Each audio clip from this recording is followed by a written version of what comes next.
News18 ಡಿಜಿಟಲ್ಗೆ ಸ್ವಾಗತ. ನಾನು ಹೆಬ್ಬಾಕ ತಿಮ್ಮೇಗೌಡ. ರಾಜ್ಯ ರಾಜಕಾರಣದಲ್ಲಿ ತೀವ್ರ ಸಂಚಲನ ಮೂಡಿಸಿದಂಥ ನಾಯಕತ್ವ ಬದಲಾವಣೆ ಚರ್ಚೆಗೆ ಇದೀಗ ದೊಡ್ಡ ಬ್ರೇಕ್ ಬೀಳ್ತಾ ಅನ್ನುವಂಥ ಒಂದು ಚರ್ಚೆ ಇದೀಗ ಮತ್ತೆ ರಾಜ್ಯ ರಾಜಕಾರಣದಲ್ಲಿ ಶುರುವಾಗಿರ್ತಕ್ಕಂಥದ್ದು. ಹೇಗೆ ಇದೀಗ ಏನು ಸುಪ್ರೀಂ ಕೋರ್ಟು GBA ಚುನಾವಣೆಯನ್ನು ಜೂನ್ 30ರೊಳಗಾಗಿ ನಡೆಸಬೇಕು ಅನ್ನುವಂಥ ಒಂದು ನಿಟ್ಟಲ್ಲಿ ರಾಜ್ಯ ಸರ್ಕಾರಕ್ಕೆ ನಿರ್ದೇಶನವನ್ನು ಕೊಟ್ಟಿದೆ.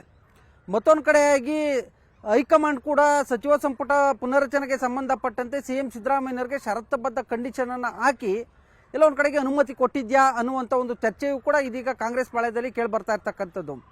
ಒಂದು ಕಡೆಯಾಗಿ GBA ಚುನಾವಣೆಯನ್ನು ನಡೆಸಲೇಬೇಕಾದಂಥ ಒಂದು ಅನಿವಾರ್ಯ ಪರಿಸ್ಥಿತಿ ಇರತಕ್ಕಂಥ ಹಿನ್ನೆಲೆಯಲ್ಲಿ ಸಹಜವಾಗಿ GBA ಚುನಾವಣೆ ಮುಗಿಯೋವರೆಗೂ ಕೂಡ ನಾಯಕತ್ವ ಬದಲಾವಣೆ ವಿಚಾರದಲ್ಲಿ DCM DK ಶಿವಕುಮಾರ್ ಅವರು ತಲೆಕೆಡಿಸ್ಕೊಳೋದಕ್ಕೆ ಹೋಗೋದಿಲ್ಲ ಅನ್ನುವಂಥದ್ದು ಅವರ ಬೆಂಬಲಿಗರು ಹೇಳ್ತಾ ಇರ್ತಕ್ಕಂಥ ಒಂದು ಮಾತು. ಯಾಕಂತ ಹೇಳಿದ್ರೆ ಬೆಂಗಳೂರು ಉಸ್ತುವಾರಿಯನ್ನು ವಹಿಸ್ಕೊಂಡಿರ್ತಕ್ಕಂಥವ್ರು DCM DK ಶಿವಕುಮಾರ್ ಅವರು. ಸೊ ಹೀಗಾಗಿ ಒಂದು ಕಡೆಗೆ ಅಸ್ಸಾಂ ಚುನಾವಣೆಯ ಉಸ್ತುವಾರಿ, ಮತ್ತೊಂದು ಕಡೆಗೆ ಇಲ್ಲಿ GBA ಚುನಾವಣೆಯನ್ನು ಮೇ ತಿಂಗಳಲ್ಲಿ ನಡೆಸಬೇಕು. ಹೀಗಾಗಿ ಒಂದು ಮೇ ತಿಂಗಳಲ್ಲಿ ನಡೆಯುವಂಥ GBA ಅಂದರೆ ಗ್ರೇಟರ್ ಬೆಂಗಳೂರು ವ್ಯಾಪ್ತಿಗೆ ಬರುವಂಥ ನಗರ ಪಾಲಿಕೆಗಳು 5 ನಗರ ಪಾಲಿಕೆಗಳೇನಿವೆ ಆ 5 ನಗರ ಪಾಲಿಕೆಗಳಲ್ಲಿ ಕನಿಷ್ಠ ನಗರ ಪಾಲಿಕೆಗಳನ್ನು ಅಂದರೆ 3-4 ನಗರ ಪಾಲಿಕೆಗಳನ್ನು ಅಧಿಕಾರದ ಗದ್ದುಗೆಗೆ ಏರಿಸಬೇಕು ಅನ್ನುವಂಥ ಒಂದು ನಿಟ್ಟಲ್ಲಿಯೇ DCM DK ಶಿವಕುಮಾರ್ ಅವರ ಮೇಲೆ ಒಂದು ದೊಡ್ಡ ಮಟ್ಟದ ಜವಾಬ್ದಾರಿ ಇದೆ. ನಿಜಕ್ಕೂ ಎಲ್ಲ ಒಂದು ಕಡೆಗೆ DCM DK ಶಿವಕುಮಾರ್ ಅವರು ಒತ್ತಡಕ್ಕೆ ಒಳಗಾದ್ರ ಅನ್ನುವಂಥ ಒಂದು ಚರ್ಚೆಯೂ ಕೂಡ ಇದೀಗ ಅವರ ಹಿತೈಷಿಗಳಲ್ಲಿ ಅವರ ಒಂದು ಬೆಂಬಲಿಗರಲ್ಲೂ ಕೂಡ ಕೇಳಿಬರ್ತಾ ಇರ್ತಕ್ಕಂಥದ್ದು. ಮತ್ತೊಂದು ಕಡೆಯಾಗಿ ಸಚಿವ ಸಂಪುಟ ಪುನರಚನೆ ಮಾಡಿದ್ರೆ ತಮ್ಮ ಕುರ್ಚಿ ಭದ್ರ ಅನ್ನುವಂಥ ಒಂದು ಲೆಕ್ಕಾಚಾರದಲ್ಲಿ ಇರ್ತಕ್ಕಂಥ ಮುಖ್ಯಮಂತ್ರಿ ಸಿದ್ದರಾಮಯ್ಯನವ್ರಿಗೆ ಎಲ್ಲ ಒಂದು ಕಡೆಗೆ ಹೈಕಮಾಂಡ್ ಒಂದು ಸಿಹಿ ಸುದ್ದಿಯನ್ನು ಕೊಟ್ಟಿದ್ಯಾ, ಒಂದು ಗ್ರೀನ್ ಸಿಗ್ನಲನ್ನು ಕೊಟ್ಟಿದ್ಯಾ ಅನ್ನುವಂಥದ್ದು ಕೂಡ ಇದೀಗ CM ಸರ್ಕಾರಿ ನಿವಾಸ ಕಾವೇರಿ ಬಳಿ ಕೇಳಿ ಬರ್ತಾ ಇರ್ತಕ್ಕಂಥ ಒಂದು ಮಹತ್ವದ ಚರ್ಚೆ. ಹೇಗೆ ಹೌದು, ಹೈಕಮಾಂಡ್ ನೀವು ಸಚಿವ ಸಂಪುಟ ಪುನರಚನೆ ಮಾಡೋದಾದರೆ ಮಾಡಿ, ಆದರೆ ಕನಿಷ್ಠ 20 ಮಂದಿ ಏನು ಸಚಿವರನ್ನು ಏನು ಸಂಪುಟದಿಂದ ಕೈ ಬಿಡಬೇಕಾಗುತ್ತೆ.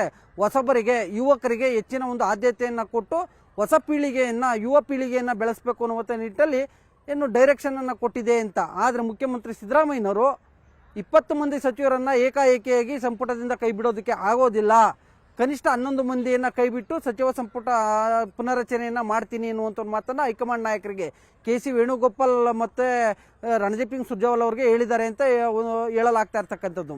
ಸೊ ಹೀಗಾಗಿ ರಾಹುಲ್ ಗಾಂಧಿಯವ್ರನ್ನ ಭೇಟಿ ಮಾಡಿ ಇದಕ್ಕೆ ಸಂಬಂಧಪಟ್ಟಂತೆ ಅಂತಿಮವಾಗಿ ಒಂದು ಮಾತುಕತೆಯನ್ನು ನಡೆಸಬೇಕು ಅನ್ನುವಂಥ ಒಂದು ಪ್ಲ್ಯಾನ್ನಲ್ಲಿ ಮುಖ್ಯಮಂತ್ರಿ ಸಿದ್ದರಾಮಯ್ಯನವರು ಇದ್ದಾರೆ. ಇವತ್ತು ಮೈಸೂರಿಗೆ ಆಗಮಿಸಿದಂಥ ರಾಹುಲ್ ಗಾಂಧಿಯವ್ರನ್ನ ಏನು ಪಕ್ಷದಿಂದ ಮತ್ತೊಂದು ಕಡೆಗೆ ಸರ್ಕಾರದಿಂದ ಒಂದು ರೀತಿ ಸ್ವಾಗತ ಮಾಡಿರ್ಬೋದು, ಆದರೆ ಅಲ್ಲಿ ಯಾವುದೇ ರೀತಿಯಾದಂಥ ರಾಜಕೀಯ ಚರ್ಚೆ ನಡೆದಿಲ್ಲ ಅನ್ನುವಂಥ ಒಂದು ಮಾಹಿತಿ ಕೂಡ ಲಭ್ಯ ಆಗಿರ್ತಕ್ಕಂಥದ್ದು.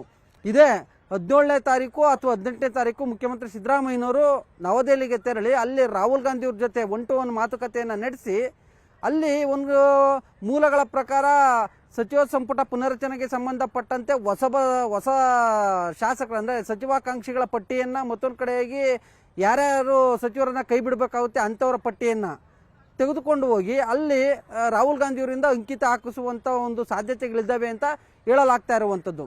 ಸೊ ಹೀಗಾಗಿ ಈ ಎಲ್ಲ ಬೆಳವಣಿಗೆಗಳ ನಡುವೆ ರಾಹುಲ್ ಗಾಂಧಿಯವರ ಭೇಟಿ ಬಳಿಕ ಇವತ್ತು ಮುಖ್ಯಮಂತ್ರಿ ಸಿದ್ದರಾಮಯ್ಯನವರು ಕೂಡ ಒಂದು ಮಾತನ್ನು ಹೇಳಿದ್ದಾರೆ ಮೈಸೂರು ಏರ್ಪೋರ್ಟ್ನಲ್ಲಿ. ನಾಯಕತ್ವ ಬದಲಾವಣೆ ವಿಚಾರದಲ್ಲಿ ನಾನು ಮಾತಾಡಬೇಕು, ಇಲ್ಲ DCM ಅವರು ಮಾತಾಡಬೇಕು, ಅದು ಬಿಟ್ಟರೆ ಯಾರ ಮಾತಿಗೂ ಕಿಮ್ಮತ್ತಿಲ್ಲ ಅನ್ನುವಂಥ ಒಂದು ಮಾತನ್ನು ಹೇಳಿದ್ದಾರೆ. ಮತ್ತೊಂದು ಕಡೆಯಾಗಿ ಮಾರ್ಚ್ ಮೊದಲ ವಾರದಲ್ಲಿ ನಮ್ಮ ಬಜೆಟನ್ನು ಮಂಡಿಸ್ತೀನಿ, ಮತ್ತೊಂದು ಕಡೆಗೆ ಫೆಬ್ರವರಿ ತಿಂಗಳಲ್ಲಿ ನಮ್ಮ ಬಜೆಟ್ ಸಿದ್ಧತೆಯನ್ನು ಮಾಡ್ಕೊಳ್ತೀನಿ ಅನ್ನುವಂಥ ಒಂದು ಮಾತನ್ನು ಕೂಡ ಮುಖ್ಯಮಂತ್ರಿ ಸಿದ್ದರಾಮಯ್ಯನವರು ಹೇಳಿರ್ತಕ್ಕಂಥದ್ದು. ಎಲ್ಲ ಒಂದು ಕಡೆಯಾಗಿ ಒಂದು ಮೆಸೇಜನ್ನು ಪಾಸ್ ಮಾಡಿದ್ರೆ ಮುಖ್ಯಮಂತ್ರಿ ಸಿದ್ದರಾಮಯ್ಯನವರು ನಾಯಕತ್ವ ಬದಲಾವಣೆ ಇಲ್ಲ ಅನ್ನುವಂಥ ಒಂದು ದೊಡ್ಡ ಮೆಸೇಜನ್ನು ಪಾಸ್ ಮಾಡಿದ್ರ ಅಂತ. ಸೊ ಹೀಗಾಗಿ ಒಂದು ಕಡೆಯಾಗಿ ಹೈಕಮಾಂಡ್ ಸಚಿವ ಸಂಪುಟ ಪುನರಚನೆಗೆ ಗ್ರೀನ್ ಸಿಗ್ನಲ್ ಕೊಟ್ಟಿರುವಂಥದ್ದು, ಮತ್ತೊಂದು ಕಡೆಯಾಗಿ GBA ಚುನಾವಣೆ ಏನು ನಡೆಸೋದಕ್ಕೆ ಸುಪ್ರೀಂ ಕೋರ್ಟ್ ನಿರ್ದೇಶನ ಕೊಟ್ಟಿರ್ತಕ್ಕಂಥದ್ದು. ಈ ಎರಡೂ ವಿಚಾರಗಳು ಕೂಡ ಎಲ್ಲ ಒಂದು ಕಡೆಗೆ ನಾಯಕತ್ವ ಬದಲಾವಣೆಯ ಒಂದು ಚರ್ಚೆಗೆ ದೊಡ್ಡ ಬ್ರೇಕನ್ನು ಹಾಕಿದೆ ಅನ್ನುವಂಥದ್ದು ಸದ್ಯದಲ್ಲಿ ಏನು ವಿಧಾನಸೌಧದ ಪಡಸಾಲೆ, ಕಾಂಗ್ರೆಸ್ ಕಚೇರಿಗಳಲ್ಲಿ ಮತ್ತೊಂದು ಕಡೆಗೆ CM ನಿವಾಸ ಕಾವೇರಿ ಬಳಿ ಕೇಳಿ ಬರ್ತಾ ಇರ್ತಕ್ಕಂಥ ಒಂದು ಮಹತ್ವದ ಚರ್ಚೆ. ಈ ವಿಡಿಯೋ ನಿಮಗೆ ಇಷ್ಟ ಆಗಿದ್ರೆ ಲೈಕ್ ಮಾಡಿ, ಕಮೆಂಟ್ ಮಾಡಿ, ಶೇರ್ ಮಾಡಿ. ಕ್ಯಾಮ್ರಾಮನ್ ವೆಂಕಟೇಶ್ವರ್ ಜೊತೆ ಹೆಬ್ಬಾಕ ತಿಮ್ಮೇಗೌಡ, ನ್ಯೂಸ್18 ಕನ್ನಡ, ಬೆಂಗಳೂರು. ನಿರ್ಭೀತ, ನಿಷ್ಪಕ್ಷಪಾತ, ವಿಶ್ವಾಸಾರ್ಹ ಸುದ್ದಿಗಳಿಗೆ ಮತ್ತೊಂದು ಹೆಸರಾಗಿರುವ ನ್ಯೂಸ್18 ಕನ್ನಡ ಈಗ ಆಪ್ನಲ್ಲೂ ಲಭ್ಯವಿದೆ. ದಯವಿಟ್ಟು ಇಲ್ಲಿರುವ QR ಕೋಡ್ ಅನ್ನು ಸ್ಕ್ಯಾನ್ ಮಾಡಿಕೊಂಡು ಆಪ್ ಡೌನ್ಲೋಡ್ ಮಾಡೋದಕ್ಕೆ ಮರಿಬೇಡಿ. ನಿಮ್ಮ ಬೆಂಬಲ ಹೀಗೆ ಸದಾ ನಮ್ಮೊಂದಿಗಿರಲಿ. ಧನ್ಯವಾದ.